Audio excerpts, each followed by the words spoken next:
Program is the active center. Program is the active center. You know, we live in a world where pretty much everything we buy comes from, well, everywhere. But how does this whole global balancing act actually work?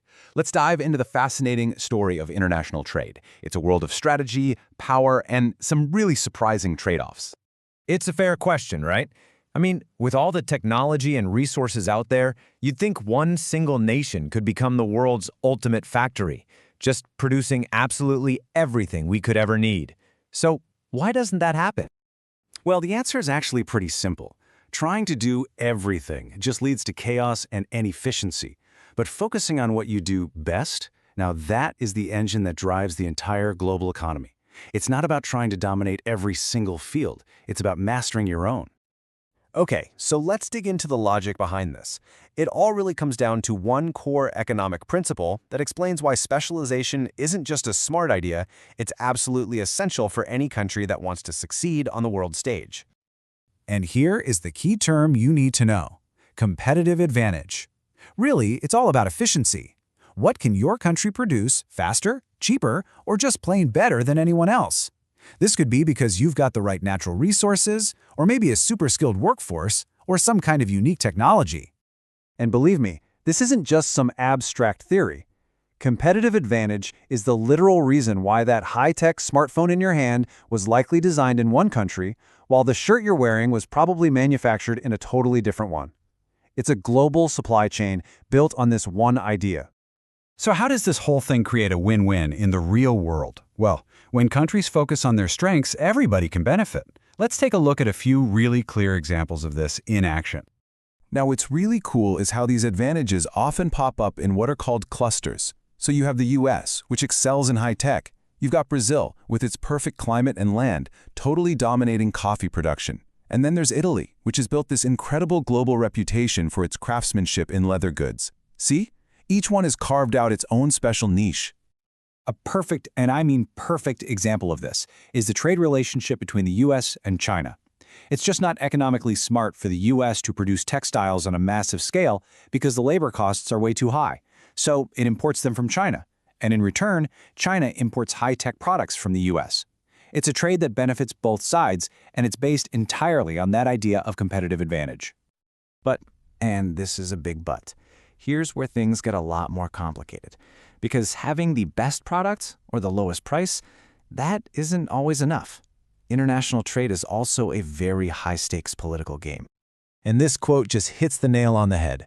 Success out there is rarely just about what you're selling. It's really about strategy. It's about navigating these complex relationships, understanding local customs, and dealing with constantly shifting political landscapes. Okay, just take a look at this. It took one major US company 43 years to successfully break into the Japanese market. 43 years. And that wasn't because their product was bad. It was about the slow, careful, deliberate process of building trust and strategic alliances. It's just an incredible story of patience and playing the long game.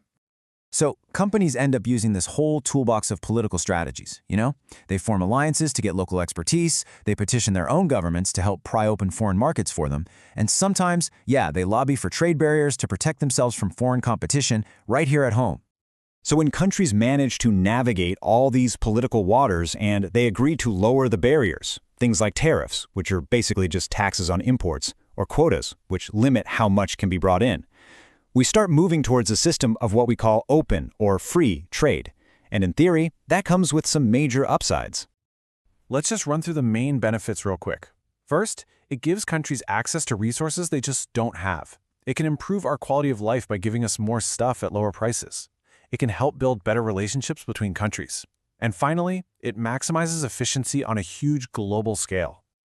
But this openness comes at a price. For all of its benefits, a globalized, free-for-all market has some very real and sometimes very serious consequences that are often totally hidden from us as consumers.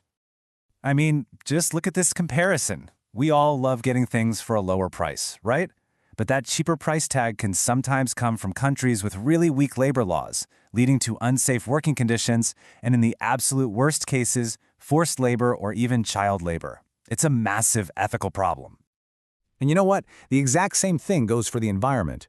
Getting access to new resources is great for a country's development, but if that country doesn't have strong environmental regulations, it can lead to devastating pollution and long-term ecological damage. And then, back at home, you have the immediate and politically explosive issue of job loss. When a factory closes down because it just can't compete with cheaper foreign imports, the impact on those workers and their communities is direct and it's painful.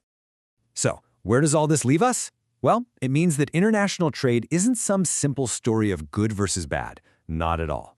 It's a constant and an incredibly complex balancing act. This right here is the central challenge.